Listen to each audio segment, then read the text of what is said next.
Përshëndetje të nderuar zonja dhe zotrinj, përshëndetje të dashur miq. Jam këtu për të ndarë një letër me ju, një letër që në fakt është shumë e dhimbshme, një letër që është shumë e ndjeshme dhe një letër që të bën të qash me lot. Kjo që do dëgjoni sot është një lutje e madhe. Vajza i lutet mamit, mami të lutem më dëgjo, sepse kam të them diçka. Dëgjoni letrën në fund, edhe ju kisha lutur shumë ta shpërndani sa më shumë, edhe ta komentoni sepse është vërtet një letër për ta dëgjuar. Mami të lutem më dëgjo deri në fund. Po ta bëj këtë video sepse kam shumë të vështirë të ta them ball për ball historinë time. Kam shumë frikë, jam e hutuar dhe nuk di si t'i shpreh të gjitha ato gjëra që unë po ndjej në shpirtin tim. Por kam nevojë që ti t'i dëgjosh, mami, të më besosh, unë që po shkruaj jam Alketa, 17 vjeçare. Mami ka diçka shumë serioze që duhet të ta tregoj. Kam frikë nga babi. Ai më ka bërë të ndihem i pasigurt. Dhe kam frikën se mund të më përdhunoj. Më falni. Vetëm ta them këtë fjalë më tremb shumë. Por nuk dua ta mbaj më vetëm këtë frikë brenda meje. Ndoshta po dridhem, ndoshta po qaj, ndoshta do ta kem të vështirë të flas, më falni se edhe për mua është shumë e vështirë ta lexoj. Por të lutem mos mendo se po e them këtë për të krijuar probleme ose për ta prishur familjen. Nuk po e them për të dëmtuar askënd. Po ta them sepse kam nevojë për ty dhe sepse dua që unë të jem e sigurt. Mami, të lutem më beso.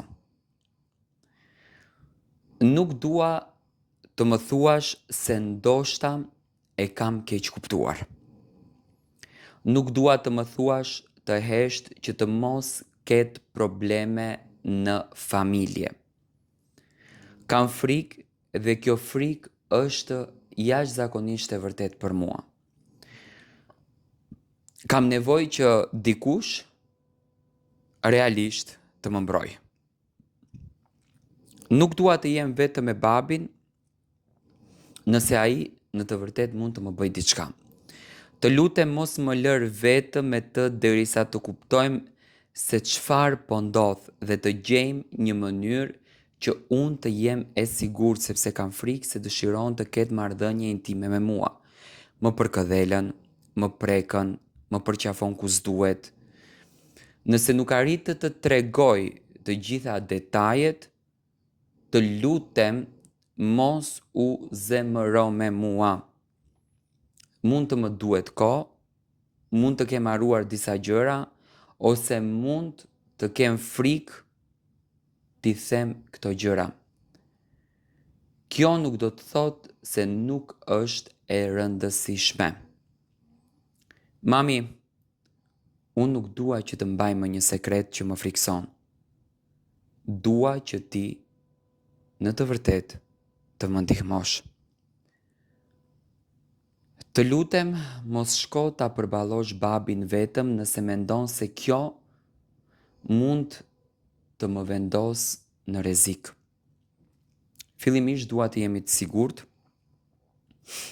dua të jemi pranë një të rrituri që mund të na ndihmojë dhe mund të më mbrojë. Nëse nuk di çfarë të bësh, të lutem kërko ndihmën nga dikush që merret me mbrojtjen e fëmijëve. Nuk dua të merrem vetëm me këtë. Jam shumë e frikësuar dhe kam nevojë që të rriturit të marrin përgjegjësi për të më mbrojtur. Mami, ti e personi të cilit po përpiqem t'i tregoj sepse kam nevojë të ndjehem e sigurt. Nuk dua në asnjë mënyrë që të më fajsosh, nuk dua të mendosh se është faji im.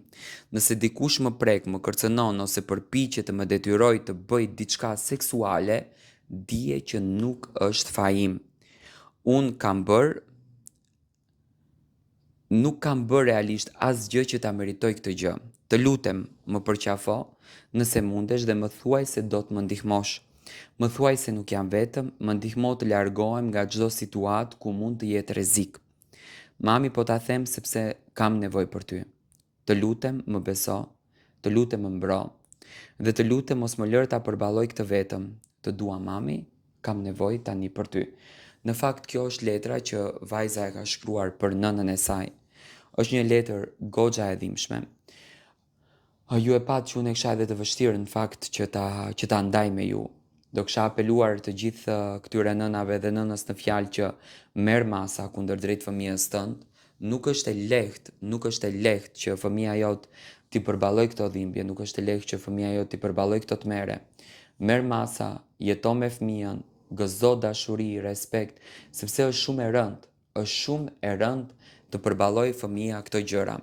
Mua më vjen shumë keq për këto baballar, të cilët Zoti ua jep fëmijët, Zoti i bekon me fëmijë, dhe këto bëjnë disa lëvizje që në të vërtetë janë lëvizjet më të shëmtuara që mund t'i dëgjosh, janë lëvizjet më të çmendura që mund t'i dëgjosh dhe janë lëvizjet më të turpshme që mund t'i dëgjosh. Mua më vjen shumë keq për këtë fenomen, që realisht është një fenomen i dhimbshëm dhe një fenomen i turpshëm. Shpresoj me zemër që kjo nën të reflekton, do me thënë bëhet fjalë për një vajzë nga Tirana, adoleshente, quajtur Alketa. Nëna e vet besoj që mund t'ja di hallin. Unë do i kisha thënë Alketës që ik denoncohe në polici, mos prit që nëna të shpëton, nëna nuk mund të shpëton, je zonja vetes, mos ri në këtë tmerr, mos ri në këtë kërcënim. Shko, shpëto veten tënde, përfundo nga ajo marrëzie e madhe që të ka kapluar, se nuk ka gjë më të keqe në jetë se sa të dëmtosh, se sa të lëndosh, se sa të tmerosh, do me thënë njeriun të cilin ti e ke pranë dhe njeriun të cilin ti e ke fëmijë. Nuk kam fjalë, më besoni që nuk kam fjalë për ta komentuar këtë ngjarje, që është një ngjarje e tmerrshme, një ngjarje jo normale. Edhe një herë apeloj që prindërit të jenë prindër dhe mos të bëhen të çmendur. Përshëndetje të dashur miqtë e mi, përshëndetje të nderuar ndjekës. Ja ku po ritakohemi sërish me mua Tirona Lilin, pikërisht këtu në kanalin ton, Rrëfime jete, për të ndarë letrën e radhës. Një letër që në fakt mua më ka emocionuar, më ka bërë që të përlote, dhe më ka bërë që të ndaj ndoshta ndjesi që unë personalisht nuk i kam ndarë kur përfshihem në këto ngjarje. Sot do të ndaj një letër të një nënës e cila po ndan një dhimbje të madhe. Do kisha dashur ta dëgjoni deri në fund, edhe ta komentojmë së bashku. Përshëndetje Tiranë. Unë që po e shkruaj këtë letër, jam nëna me leqe. Jam një nën që kam kaluar jetën time duke u fokusuar tek fëmijët, duke u fokusuar tek shëndeti i tyre dhe duke u fokusuar tek e ardhmja e tyre. Ndoshta të rinjt të cilët do ta dëgjojnë këtë letër nuk do ta besojnë, por gratë e moshës time, unë jam 72 vjeç, e din shumë mirë se me sa sakrifica, me sa vuajtje dhe me sa vështirësi kemi rritur fëmijët tanë. Ne kemi hequr shumë. Kemi patur dhe fëmijët dhe shtëpinë dhe jetën dhe gjithçka tjetër, por sot nuk dua të flas për shumë vuajtje të mia, sot dua të flas për një vuajtje. Për atë vuajtje që ju vuri kapakun të gjithë vuajtjeve të tjera. Kur mendova që i rita djemt, kur mendova që i fejova, që i martova, dhe kur mendova që unë, si nën, do të reatohesha, pikërisht aty kishte qenë gabimi im.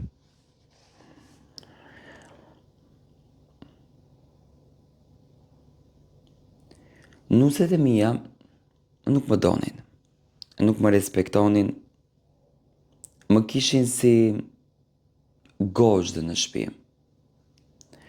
Unë ju pengoja, unë ju zëja vendin ku ulesha, nuk më ftonin në tavolim për drek.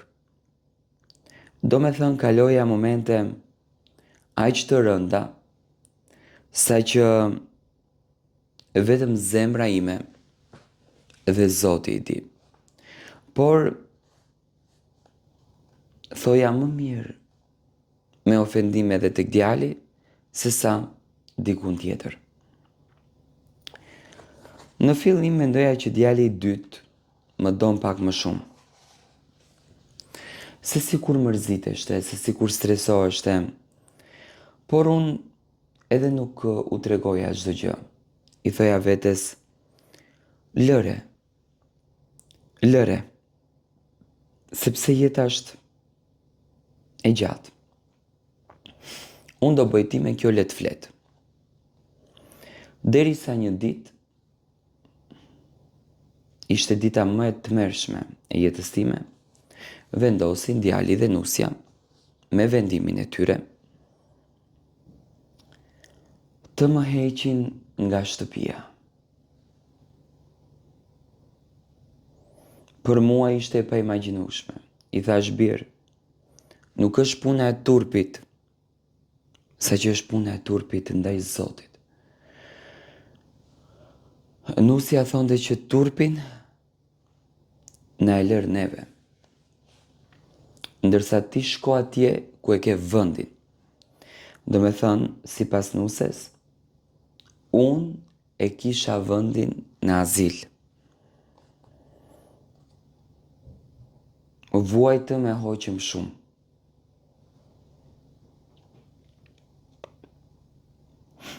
U tronditëm, u tmeruam.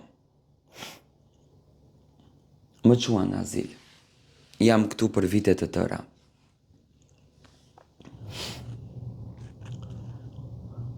As kush nuk vjen të më takon, as kush nuk vjen të më viziton. Dhimbjen më të madhe në shpirt e kam se kam arritur ta kuptoj që të hënën djali i dytë e bë ka synet djalin. Mua as kush nuk më ka ftuar, as nuk më kanë thirrë, as nuk më kanë thënë, as asgjë. Unë dua t'i çoj një mesazh t'i mbirit nëpërmjet kësaj videos. Ndaç e paftë, e ndaç mos e paftë. Bir, faleminderit që nuk më thirre në dasëm nënën tënde. Por unë kur e martova të vëllan, unë të thira në dasëm. Zoti ta mbarsoft këtë dasëm e ta bëft më të bukur. Inshallah kënaqesh, e jeton, e shijon dhe e gëzon këtë dasëm. Por aq shumë më dhimbet vetja që nënën tënde nuk e thire. Nuk ka gjë. Unë të hënën një këngë do ta lëshoj. Një valle do ta hedh me motrat e mia të azilit. Por ty, për këtë gjë do të pendohesh shumë, sepse të tjerët i kanë të vdekura nënat edhe i qajnë, ndërsa ti bir e ke nënën gjallë edhe nuk e vlerëson. Por Zoti shef dhe Zoti kthen. Uroj që një ditë të bindesh për gabimin që ke bërë. Kjo është letra që kjo grua e ka shkruar. Kjo është letra që kjo grua apo historia që kjo grua po jeton. Dhe në fakt më vjen shumë keq për këtë tmerr që gruaja ka kaluar, po jeton dhe po e përballon. Dua të marr mendimin tuaj për këtë dhimbje kaq të madhe të kësaj zonje. Më shkruani në koment.